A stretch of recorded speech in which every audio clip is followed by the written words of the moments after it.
Good morning students. कल आप लोगों को फिजिक्स में 10th के पढ़ाया गया था रिफ्लेक्शन ऑफ लाइट, प्रकाश का परावर्तन, जिसमें आप लोगों को बताया गया था कि प्रकाश क्या होता है, बात समझ आ रही है। और फिर आपको बताया गया था कि प्रकाश का परावर्तन क्या होता है, फिर परावर्तन के कितने नियम होते हैं, प्रकाश के क्या गुण हैं। तो फिलहाल कल आप लोग पिछली वीडियो में आप लोगों को मिला था कि प्रकाश किसे कहते हैं, प्रकाश के क्या गुण हैं, प्रकाश का परावर्तन क्या होता है और परावर्तन के कितने नियम हैं। फिलहाल उसके जस्ट बाद नेक्स्ट टॉपिक जो आपका आता है वो आता है स्फेरिकल मिरर, मतलब गोलीय दर्पण। गोलीय दर्पण क्या होता है, यानी कांच और दर्पण में थोड़ा बहुत अंतर होता है।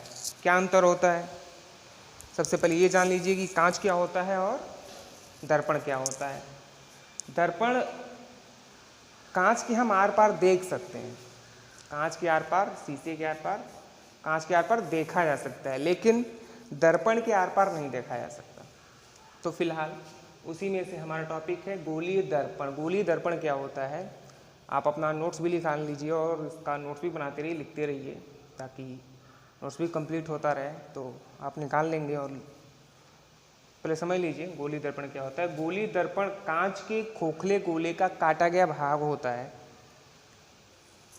गोलीय दर्पण कांच के एक खोखले गोले का काटा गया भाग होता है, जिसके एक तल पर पारे की कलई, किसकी कलई, पारा, नाम तो सुना होगा आप लोगों ने, पारे की कलई तथा लाल ऑक्साइड का पेंट लगा होता है। इसके एक तल पर पारे की कलई या तथा लाल ऑक्साइड का पेंट लगा होता है, और दूसरा तल जो उसका होता है वो परावर्तक होता है। क्या होता है, परावर्तक होता है, उसे ही हम कहते हैं गोलीय दर्पण। तो फिलहाल नोट्स आप लोग निकाल लीजिए और नोट्स भी बनाते रहिए। गोलीय दर्पण कांच के एक खोखले गोले का काटा गया भाग होता है। इसके एक तल पर पारे की कलई तथा लाल ऑक्साइड का पेंट लगा होता है। दूसरा तल परावर्तक होता है, दूसरा तल परावर्तक होता है। अब बात आती है कि गोलीय दर्पण के प्रकार की। यहाँ आप फिगर पे कंसंट्रेट करेंगे, गोलीय दर्पण के प्रकार। तो गोलीय दर्पण जो होता है वो दो प्रकार का होता है। गोलीय दर्पण दो प्रकार का होता है, एक होता है अवतल दर्पण और दूसरा होता है उत्तल दर्पण। बात समझ में आ रही है। गोलीय दर्पण दो प्रकार का होता है, एक होता है अवतल दर्पण, दूसरा होता है उत्तल दर्पण। अब बात हम करते हैं, यानी स्फेरिकल मिरर जो होता है वो दो भागों में बढ़ जाता है, कॉनकेव एंड कॉन्वेक्स। तो कॉनकेव मतलब अवतल। अवतल दर्पण किसे कहते हैं, वह दर्पण जिसमें परावर्तन दबे हुए तल से होता है। यहाँ पे आप देखेंगे सिंपल सी चीज़, जैसे मान लीजिए कि ये कांच का खोखला गोला है, बात समझ में आ रहा है। अगर जो आप इसको काटते हैं तो ये दो भागों में कटता है, जिसे एक भाग ये है एक भाग ये है, ऐसे और ऐसे।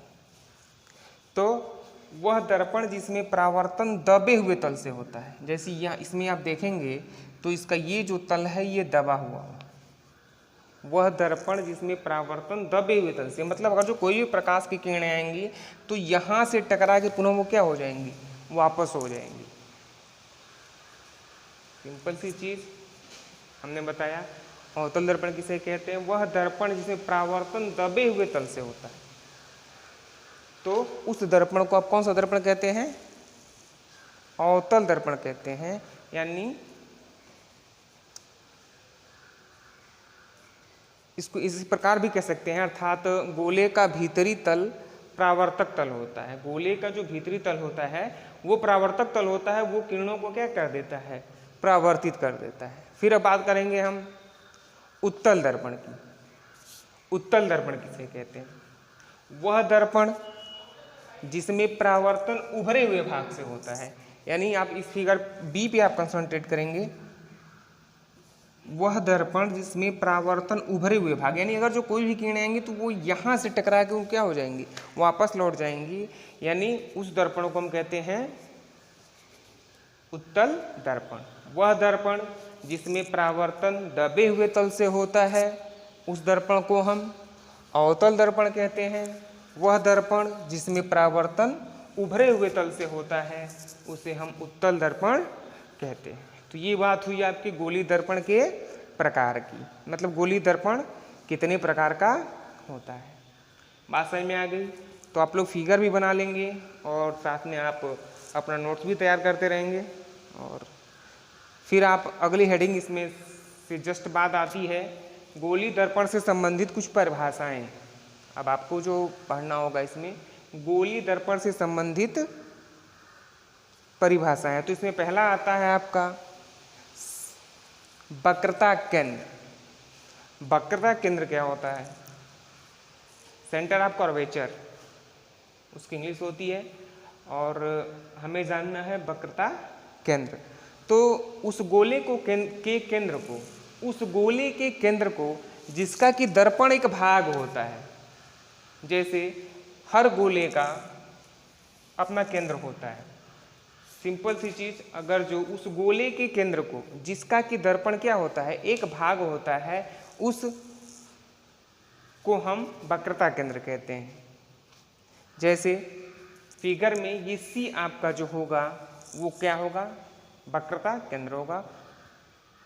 उस गोले को के केंद्र को जिसका कि दर्पण एक भाग होता है उसे वक्रता केंद्र कहते हैं। जैसे फिगर में जो ये सी दिख रहा है ये आपका वक्रता केंद्र हो जाएगा। तो आप नोट्स भी बनाते रहेंगे, लिख लेंगे कि उस गोले के केंद्र को जिसका कि दर्पण एक भाग होता है उसे वक्रता केंद्र कहते हैं। जैसे चित्र में बिंदु सी आपका वक्रता केंद्र है। फिर बात आती है आपकी वक्रता त्रिज्या। अब हम बात करेंगे वक्रता त्रिज्या की, यानी radius of curvature. Radius of curvature क्या होता है? तो उस गोले की त्रिज्या, उस गोले की त्रिज्या, जैसे प्रत्येक गोले की अपनी एक त्रिज्या होती है, इस गोले की भी अपनी एक त्रिज्या होगी, रेडियस होगा उसका। तो वक्रता त्रिज्या क्या होती है? उस गोले की त्रिज्या जिसका कि दर्पण एक भाग होता है उसे वक्रता त्रिज्या कहते हैं। जैसे सी पी आपकी वक्रता त्रिज्या होगी।